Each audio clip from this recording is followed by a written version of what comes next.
ನಮಸ್ಕಾರ. ಮತ್ತೆ ನಿಮಗೆಲ್ಲ ಮನಿ ಮಾತು ಕಾರ್ಯಕ್ರಮಕ್ಕೆ ಸ್ವಾಗತ. ಇವತ್ತು ಭಾನುವಾರ. ವಿಷ್ಣು ಬಂದಿದ್ದಾನೆ. ಅವನ ಪ್ರಶ್ನೆಗಳಿಗೆಲ್ಲ ನಾನು ಉತ್ತರ ಕೊಡ್ತೀನಿ. ನನ್ನ ಪ್ರಶ್ನೆಗಳಲ್ಲ ಸರ್, ಜನರಲ್ ಪ್ರಶ್ನೆ ನಿಮ್ಮ ಹತ್ರ ನಾನು ಕೇಳ್ತೀನಿ. ಎಲ್ಲಾರ್ಗೂ ನಮಸ್ಕಾರ. ನಮಸ್ಕಾರ ಸರ್. ಸರ್, ಒಂದು ನ್ಯೂಸ್ ನೋಡಿದೆ. ಹ್ಮ್.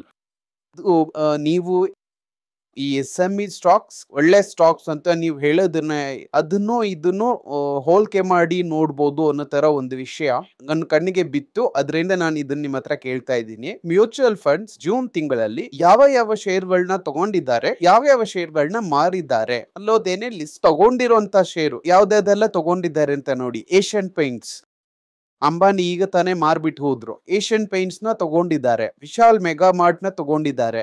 ಬಜಾಜ್ ಫಿನ್ಸ್, Infosys, SBI, Hindalco, Indigo, Sai life sciences, Indian bank, Kotak Mahindra bank, LMT, Swiggy, Hyundai, energy, TVS lamp, Maruti Suzuki, Biocon, ಇವಾಬೂಪ ಹೆಲ್ತ್ ಇನ್ಶೂರೆನ್ಸ್, ಆಕ್ಸಿಸ್ ಬ್ಯಾಂಕ್.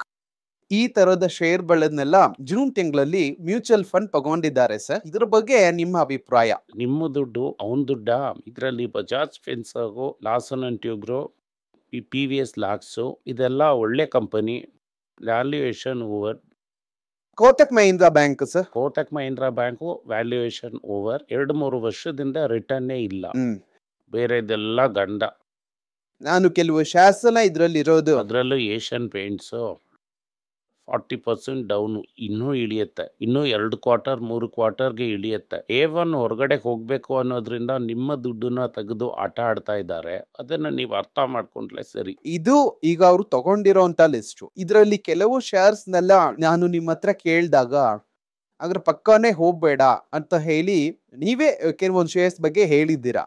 ಸ್ವಿಗ್ಗಿನೇ ತಗೊಳ್ಳಿ. ಅದ್ರ ಪಕ್ಕಾನೇ ಹೋಗ್ಬೇಡಿ ಅಂತ ಹೇಳ್ದ ಶೇರ್ಸ್ ಎಲ್ಲ ಈ ಲಿಸ್ಟ್ ನ ನೋಡಿದ್ರೇನೆ ಬೇಡ ಅಂತ ನೀವು ಹೇಳ್ದಂತ ಶೇರ್ಸ್ ಎಲ್ಲಾನು ಬೇಡ ಅಂತ ಹೇಳ್ದೆ. ಆ ಶೇರ್ಸ್ ಎಲ್ಲ ಇದ್ರಲ್ಲಿದೆ. ಯಾವ್ದ್ಯಾವ್ದನ್ನೆಲ್ಲ ಮಾರಿದ್ದಾರೆ ಅನ್ನೋದು ಇನ್ನೂ ಫನ್ ಆಗಿದೆ sir. TCS, DLF, Bharti Airtel, HDFC bank, Max healthcare, ITC, Bosch, Thermax, Reliance industries, Mahindra and Mahindra, United Spirits, Varun beverages, Tata Motors, Glenmark pharma. ನೀವ್ಯಾಕೆ ಬಜಾಜ್ ಫೈನಾನ್ಸ್ ನ ಮಾರ್ಬಿಟ್ಟು ಬಜಾಜ್ ಫಿನ್ಸರ್ವ್ ತಗೋತೀರಾ? ಮುಗಿಸ್ಬಿಡ್ತೀರಿ ಸರ್, ಇನ್ನೂ ಕೂಡ ಲಿಸ್ಟ್ ಇದೆ. Glenmark pharma, HCL technologies, Hindustan petroleum, ಈ ಶೇರ್ಸ್ ನೆಲ್ಲ ಮಾರಿದ್ದಾರೆ. ನನಗೊಂದು 2-3 ಲಾಜಿಕ್ ಅರ್ಥ ಆಗಿಲ್ಲ. ಇನ್ಫೋಸಿಸ್ ತಗೋತೀರಾ, ಅದರ HCL ನ ಮಾರ್ತೀರಾ. TCS ನ ನೀವು ಪ್ರಾಫಿಟ್ ಬುಕ್ ಮಾಡಿದ್ರಿ ಅಂತ ಇಟ್ಕೊಳ್ಳೋಣ. ಭಾರತಿ ಏರ್ಟೆಲ್ ಪ್ರಾಫಿಟ್ ಬುಕ್ ಮಾಡಿದ್ದೀರಾ ಅಂತ ಇಟ್ಕೊಳ್ಳೋಣ. ಮಹೀಂದ್ರಾನು ಪ್ರಾಫಿಟ್ ಬುಕ್ ಮಾಡಿದ್ದೀರಾ ಅಂತ ಇಟ್ಕೊಳ್ಳೋಣ. ರಿಲಯನ್ಸ್ ಇಂಡಸ್ಟ್ರಿನು ಪ್ರಾಫಿಟ್ ಬುಕ್ ಮಾಡಿದ್ರ 40%. ಇದ್ರಲ್ಲಿ ಹೈಲೈಟ್ ಏನಂದ್ರೆ ರಿಲಯನ್ಸ್ ಇಂಡಸ್ಟ್ರೀಸ್ ನ ಮಾರ್ಬಿಟ್ಟು ಏಷ್ಯನ್ ಪೇಂಟ್ಸ್ ನ ತಗೊಂಡಿದ್ದಾರೆ. ಅದು ತುಂಬಾ ಇದೆ ಆ ತರ. ಈಗ ನಾನೇನ್ ಕೇಳ್ತಿದ್ದೀನಿ, ಕರೆಕ್ಟ್ ಆಗಿ IT 2 ಮಾರಿದ್ದೀರಾ, ಹಂಗಿದ್ಮೇಲೆ ಯಾಕೆ ಇನ್ಫೋಸಿಸ್ ತಗೋತೀರಾ? ಈಗ ಇಂಡಸ್ಟ್ರಿ ಬ್ಯಾಡ್ ಅಂತ ಇದೆರಡನ್ನು ಮಾರ್ತಾ ಇದ್ದೀರಾ, ಹಂಗಿದ್ಮೇಲೆ ಯಾಕೆ ಇನ್ಫೋಸಿಸ್ ನ ತಗೋತೀರಾ? ಅದೇನೇ ಕಾರಣನ ಅನ್ನೋದು ನನ್ನ ಪ್ರಶ್ನೆ. ಅದೇನೇ ಕಾರಣ. ಇದೇನೆ ಲಾಜಿಕ್ಕೇ ಇಲ್ಲ. ಓವರ್ ವ್ಯಾಲ್ಯೂಡ್ ಎಲ್ಲ ಈ ಡಿಮಾರ್ಟು ಎಲ್ಲ ಓವರ್ ವ್ಯಾಲ್ಯೂಡ್ ಎಲ್ಲ ಮಾರಿದ್ದೀರಾ. ಅದನ್ನ ಮಾರ್ಬಿಟ್ಟು ಯಾಕೆ ಇದನ್ನ ತಗೋತಾ ಇದ್ದೀರಾ? ITC ನ ಮಾರಿದ್ದಾರೆ. ಬಾಷ್, ಥರ್ಮ್ಯಾಕ್ಸ್ ಅದೆಲ್ಲ ಈ ಬಾಷ್, ಥರ್ಮ್ಯಾಕ್ಸ್ ಚಿಕ್ಕ ಕಂಪನಿ. ಬಾಷ್ ಸರಿ ಫಾರಿನ್ ಕಂಪನಿ ಬುಕ್ ಮಾಡ್ಬಿಟ್ಟೆ. ಟಾಟಾ ಮೋಟಾರ್ಸ್ ಮಾರಿದ್ದಾರೆ. ಟಾಟಾ ಮೋಟಾರ್ಸು ಇದರ ಲಾಭ ಮಾರ್ಬಿಟ್ರು ಅಂತ ಇಟ್ಕೊಳ್ಳೋಣ. ಬಟ್ ಯಾಕೆ ಇದೆಲ್ಲ ನೀವು ಈ ಬಫೆಟ್ ಆಫ್ ಲಾಜಿಕ್? ಅದರಿಂದಾನೇ ಹೇಳ್ತೀನಿ, ಈ active mutual fund is a very difficult thing. ಪಕ್ಕದಲ್ಲೇ ಹೋಗ್ಬೇಡಿ. ಯಾಕಂದ್ರೆ ನೀವು ಈ ಆಕ್ಟಿವ್ ಮ್ಯೂಚುವಲ್ ಫಂಡ್ಸ್ ಒಳಗಡೆ ಬೇಡ ಅಂತ ಹೇಳೋದಕ್ಕೆ ಇರೋಂಥ ಕಾರಣ ಇದೇನೆ ಅನ್ನೋದನ್ನ ಅರ್ಥ ಮಾಡ್ಕೋಬಹುದು. ಫ್ರೀಗೆ ಸತ್ಯವಾಗ್ಲೂ ಪ್ರಾಫಿಟ್ಟೇ ಮಾಡಲ್ಲ. ತಗೊಂಡಿದ್ದಾರಲ್ಲ ಸರ್, ಅದೇ ಹೇಳ್ತಿದ್ದೀನಿ. ನಾನು ತಿಂಗಳು ₹2,000 ಆಕ್ಟಿವ್ ಮ್ಯೂಚುವಲ್ ಫಂಡ್ ಗೆ ಕಟ್ಟಾನೇ ಇದ್ದೀನಿ. ಅವ್ನು ಸ್ವಿಗ್ಗಿನಲ್ಲಿ ತಗೊಂಡು ಗೋಲ್ ಬಿಡ್ತಾನೆ ಇರ್ತಾನೆ. ಇದು ಹೆಂಗಿದೆ ಅಂದ್ರೆ ಸರ್, ಈಗ PF ಅಂತ ಹೇಳಿ ಒಂದು ಅಮೌಂಟ್ ನ ತೆಗಿತಾರೆ.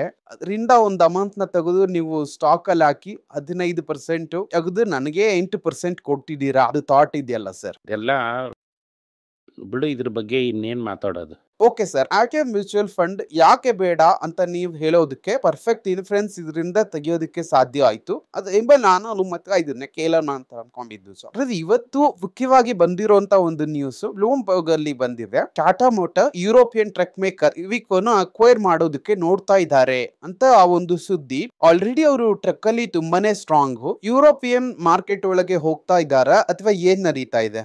ಆಲ್ರೆಡಿ ಟಾಟಾ ಮೋಟಾರ್ಸ್ದು ಟ್ರೇಡ್ ಮಾರ್ಕ್ ರತನ್ ಟಾಟಾ ಕೆಳಗಡೆ ಈ ಟಾಟಾ ಗೇಮೇ ಏನು ಅಂತಂದರೆ ಹೇಗೆ ಗ್ಲೋಬಲ್ ಆಗಿ how to go beyond India ಅಂತ ಅನ್ನೋದೇ ಅವರ ಗೋಲು. ಸೊ ಕಾರ್ ಸಕ್ಸಸ್ಫುಲ್ ಆಗೋದಕ್ಕೆ ಮುಂಚೆನೇ ಅವರು JLRನ ತಗೊಂಡ್ರು.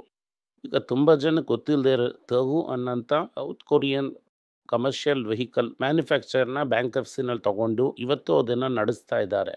So they are always looking to expand. ಅವರು ಈಗ 10 ವರ್ಷದಿಂದ ಕಾರಲ್ಲೇ ಕಾನ್ಸಂಟ್ರೇಟ್ ಮಾಡಿ ಕಮರ್ಷಿಯಲ್ ವೆಹಿಕಲಲ್ಲಿ ಮಾರ್ಕೆಟ್ ಶೇರ್ನ ಗೋಲ್ ಬಿಟ್ಟಿದ್ದಾರೆ. ಐಷರು ಕೆಲವೊಂದು ಏರಿಯಾಗಳಲ್ಲಿ ಅದನ್ನು ಓವರ್ಟೇಕ್ ಮಾಡಿದೆ. ನಾನು ಯಾವಾಗಲೂ ಹೇಳಿದ್ದೇನು ಅಂತಂದರೆ ಎಲ್ಲರೂ ತಿರ್ಗಾ ಪ್ಯಾಸೆಂಜರ್ ಕಾರ್ನೇ ತಿರುಗಿ ನೋಡಿದ್ರು. ಕಮರ್ಷಿಯಲ್ ವೆಹಿಕಲ್ಸು ಸ್ಪಿನ್ ಆಫ್ ಮಾಡೋದೇ ಕಮರ್ಷಿಯಲ್ ವೆಹಿಕಲಲ್ಲಿ ಕಾನ್ಸಂಟ್ರೇಟ್ ಮಾಡೋದಕ್ಕೇನೆ. ಇವಾಗು ಅನ್ನೋದು ಒಂದು ಗ್ಲೋಬಲ್ ಹೆವಿ ಕಮರ್ಷಿಯಲ್ ವೆಹಿಕಲ್. ಅದನ್ನು ಆಂಜಲಿ ಫ್ಯಾಮಿಲಿ ಅನ್ನೋರು ಇಟಾಲಿನಲ್ಲಿ ಇಟ್ಕೊಂಡಿದ್ದಾರೆ. ಅವ್ರಿಗೂ ಟಾಟಾಗೂ ತುಂಬ ಹಳೆಯ ರಿಲೇಷನ್ಶಿಪ್ ಇದೆ. ಫಿಯಟ್ನ ಒಂದು ಕಾಲದಲ್ಲಿ ಓನರ್ ಆಗಿದ್ದಂಥವ್ರು ಅವರು. ಫೆರಾರಿಯ ಓನರ್ ಆಗಿದ್ದರು. ಇನ್ನೂ ಕೂಡ ಫೆರಾರಿನ ಇಟ್ಕೊಂಡಿದ್ದಾರೆ. ಆ ಥರ ದೊಡ್ಡ ಫ್ಯಾಮಿಲೀಸ್ ಟ್ರೇಕಿಂಗ್ ಆಂಜಲಿ ಫ್ಯಾಮಿಲಿ. ಅದರಲ್ಲಿ ಒಬ್ಬರ ಜೊತೆ ರತನ್ ಟಾಟಾಗೆ ಕ್ಲೋಸ್ ರಿಲೇಷನ್ಶಿಪ್ ಇತ್ತು. ಅದರಿಂದನೇ ಈಗ ರತನ್ ಟಾಟಾ ಹೋಗಿ ಫೆರಾರಿ ಬಾಕ್ಸಲ್ಲಿ ಕೂತ್ಕೋತಿದ್ರು. ಅದರ ಮೂಲಕನೇ ಇಂಡಿಯಾದಲ್ಲಿ ಈ ತಮಿಳ್ನಾಡಲ್ಲಿ ಒಬ್ಬರಿಗೆ ತೆಗೆದುಕೊಟ್ರು. ನಾರಾಯಣ್ ಕಾರ್ತಿಕೇಯನ್ನ ಸ್ಪಾನ್ಸರ್ ಕೂಡ ಮಾಡಿದ್ರು. So it's a close relationship. ಅವರು ಇವೆಕೋನ ಮಾಡ್ತಾ ಇದ್ದಾರೆ. ಅದರಲ್ಲಿ ಡಿಫೆನ್ಸ್ ಮ್ಯಾನುಫ್ಯಾಕ್ಚರಿಂಗು ಬೇರೆಯಾಗಿದೆ. Truck and heavy commercial vehicle bus ಅದೆಲ್ಲ ಬೇರೆಯಾಗಿದೆ. It's a worldwide brand. ಇದನ್ನ ಇವರು ತಗೊಂಡ್ರು ಅಂತಂದರೆ ಒಂದು $5 ಬಿಲಿಯನ್ ಹತ್ರ ಹೋಗುತ್ತೆ. ಮಾರ್ಕೋ ಪೋಲೋ ಅಂತ ಒಂದು ಬಸ್ನ ತಗೊಂಡ್ರು. That was the compete with Volvo. So Volvo bus ಜೊತೆ ಕಂಪೀಟ್ ಮಾಡೋದಕ್ಕೆ, ಓಲ್ವೋ ಟ್ರಕ್ಸ್ ಜೊತೆ ಕಂಪೀಟ್ ಮಾಡೋದಕ್ಕೆ ಈ ವೋಕೋ ತುಂಬ ಯೂಸ್ಫುಲ್ ಆಗಿರುತ್ತೆ. Not only market in Europe. What will happen is they will also bring this products to India. So Tata Motors ಒಂದು global company ಆಗಿಬಿಡುತ್ತೆ. That is not a passenger vehicle. The commercial vehicle will also become the global company. ಈಗ ನನ್ನ ಹತ್ರ ಒಂದು ಹಳೆ ಇಂಟರ್ವ್ಯೂನಲ್ಲಿ ಹೇಳಿದ್ದಂಥದ್ದು. They will commercial ವೆಹಿಕಲ್ನ ಸರಿ ಮಾಡಿ concentrate ಮಾಡೋದಕ್ಕೆ ಬರ್ತಾರೆ ಅಂತ ಹೇಳಿದ್ದೆ.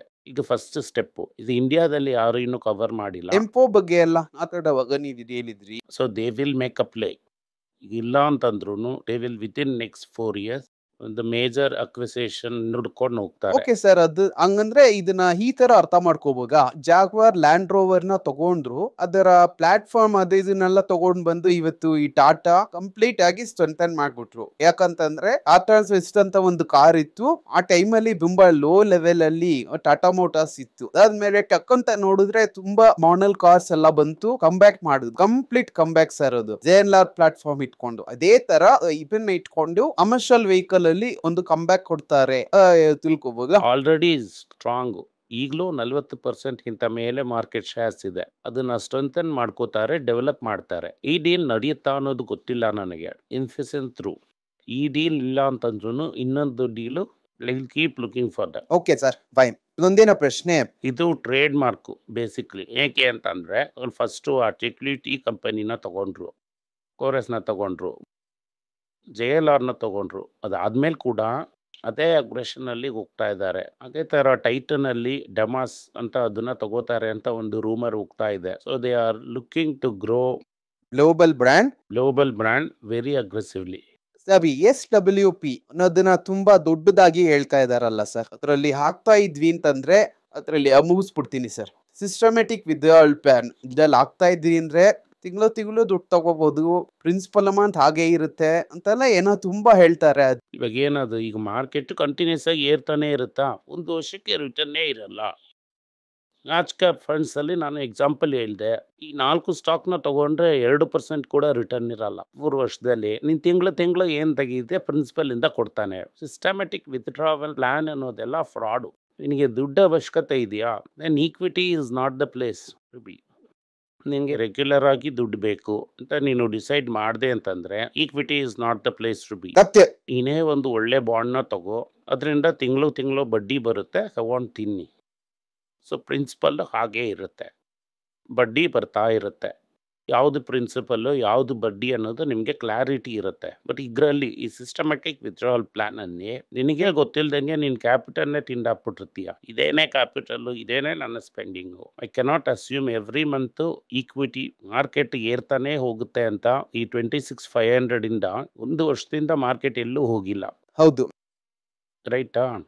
ಸೊ ಫಾರ್ ಎವರ್ ಏರ್ತಾನೆ ಇರುತ್ತೆ ಅಂತ ನೀವು ಅನ್ಕೊಳ್ಳೋದಕ್ಕಾಗಲ್ಲ. ಮಾರ್ಕೆಟ್ ಅದೇ ಜಾಗದಲ್ಲಿದೆ. ತಿಂಗ್ಳಿಗೆ ನಾನು 2% ತೆಗ್ದೆ, ವರ್ಷಕ್ಕೆ 20% ಹೋಗ್ಬಿಡುತ್ತೆ.